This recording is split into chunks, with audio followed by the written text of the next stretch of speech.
Okay, so we had some people online the other day asking about where they could get some little mealworms or crickets for their I think it was for their bearded dragon, but either way, we propagate these for our chickens. So you just need a bus tub, you know what restaurants use to pick up dishes. You can get those at Costco. You can use any kind of little plastic tub. You don't even need a lid on it. You could put a screen on it. I just use a little cloth, um, and I use um, wheat germ.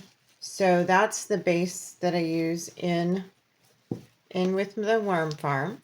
All the little beetles that you see are the adults, and then you're going to see all kinds of worms in here too. So I have a bunch of mealworms in here. They're of all different sizes.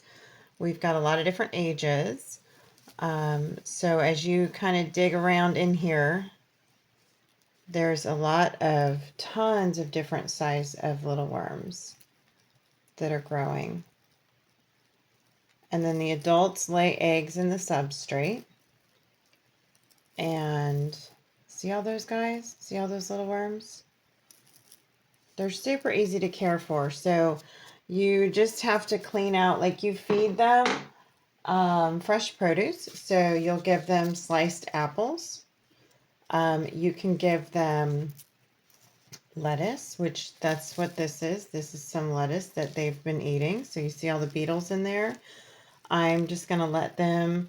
This is pretty dried out, but I usually pick up all the dried out food after they're done with it. So I'm going to give them fresh produce, and then after they abandon all the other dried out food that's in here, I'll come back and pick all that up. But I just lay sliced apples. You can use sweet potatoes. You can use regular potatoes. You can use some bread. You can use all kinds of little fruits and vegetables to feed them. And so they're just super simple to take care of. You just clean up.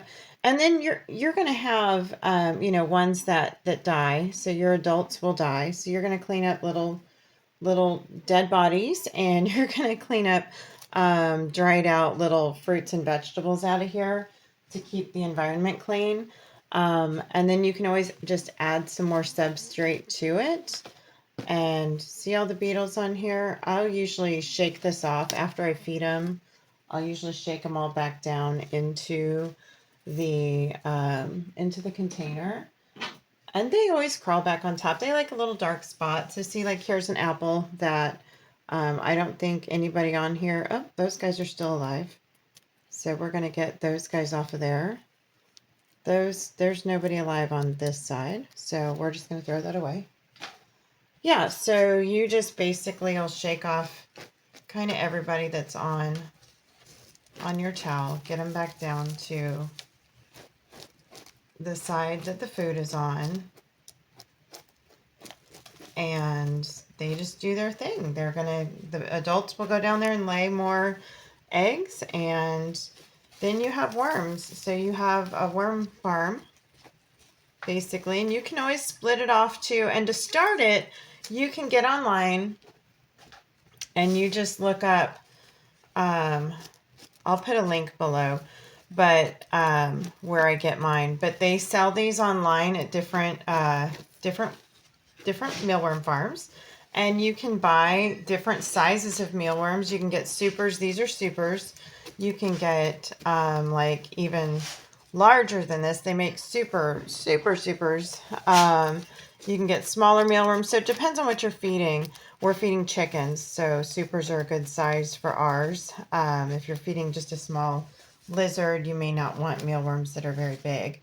So yeah, so then you've got a nice clean spot. You can always swap the towel out too.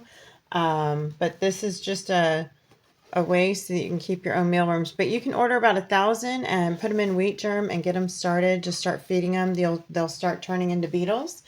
And then they're just going to start keeping their own cycle. So you can't feed them all out right away. You've got to let them produce their own worms. And so once they get producing, then you can start feeding out some of the some of the worms, and they'll just keep on producing. There it is.